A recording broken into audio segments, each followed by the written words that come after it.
అందరికీ జై భీమ్. ఒక ఉపాధ్యాయుడు ఏం చెప్తున్నాడు విందాం.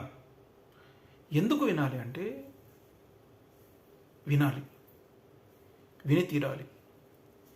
అది వింటే కొంతమందికి జ్ఞానోదయం కలుగుతుంది. ఎస్, ఇది నిజం.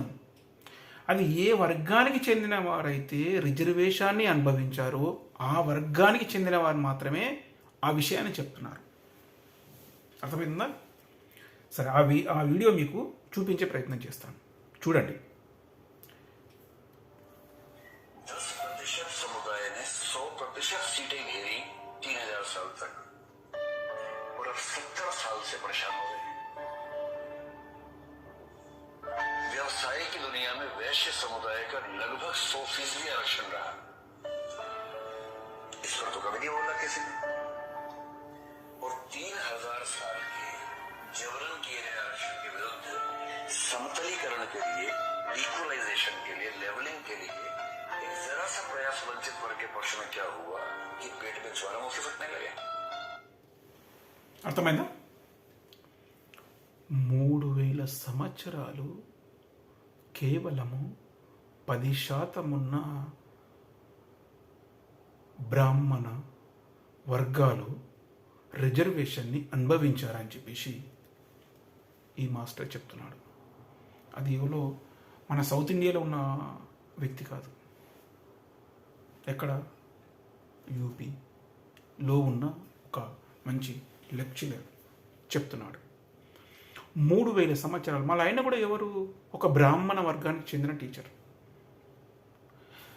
మా బ్రాహ్మణ వర్గాలు 3000 సంవత్సరాలు 10%, కేవలం 10% ఉన్న 3000 సంవత్సరాలు, 10% ఉన్న బ్రాహ్మణ వర్గాలు 3000% అంటే 3000 సంవత్సరాలు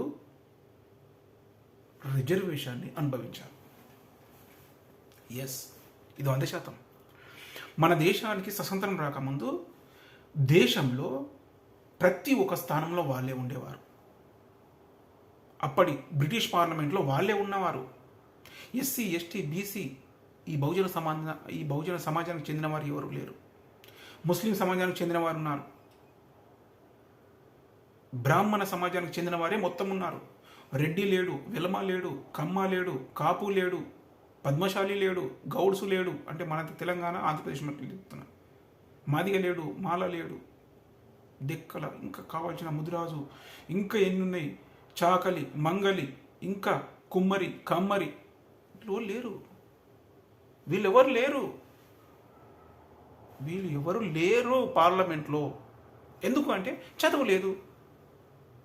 ఎస్, ఈ వర్గాలకు చదువు లేదు, అందుకే లేరు. చదువు ఏ వర్గాలకు ఉంది? బ్రాహ్మణ వర్గాలకు ఉంది. 3000 సంవత్సరాలు, ఒకటి కాదు 2 సార్లు, 3000 సంవత్సరాలు 100% రిజర్వేషన్ అనుభవించిన బ్రాహ్మణ వర్గాలకు ఈ 77 సంవత్సరాలలో వాళ్లకు కడుపు నొప్పి లేస్తుంది. ఈ ఎస్సీ, ఎస్టీ, బీసీ సమాజాన్ని చూస్తే, రిజర్వేషన్ అనుభవిస్తే అని చెప్పేసి అంటున్నాడు. చూసినావా ఆయన ఎంత లోతుకెళ్ళి మాట్లాడుతున్నాడు? మరి మీరేం చేస్తున్నారు? ఎస్సీ, ఎస్టీ, బీసీ సమాజంలో ఉన్న యువత అంతా ఏం చేస్తున్నారు? చరిత్రను తెలుసుకునే ప్రయత్నం చేయాలి కదా. బ్రాహ్మణులలో కూడా అందరూ చెడ్డవారు ఉన్నారని చెప్పేసి అనుకోవడం లేదు కదా మనం కూడా. ఇప్పుడు ఒక టీచర్ చెప్తున్నాడు, ఒక లెక్చరర్కు టీచర్ చెప్తున్నాడు, అంటే మన విద్యార్థులకు టీచర్ చెప్తున్నాడు. అక్కడ 3000 సంవత్సరాలు బ్రాహ్మణులు 100% రిజర్వేషన్ అనుభవించారు. ఇప్పుడు 77 సంవత్సరాల్లో ఈ భారతదేశ ప్రజల కన్నా ఈ బహుజన సమాజానికి రిజర్వేషన్ ఇస్తే తప్పేంటి అంటున్నాడు. వాళ్ళ కడుపు నొప్పి లేస్తుందంట. మరి మీరేం చేస్తున్నారు? ఎస్సీ, ఎస్టీ, బీసీ సమాజంలో మీరు ఏం చేస్తారో ఒక్కసారి ఆలోచించుకోండి గట్టిగా.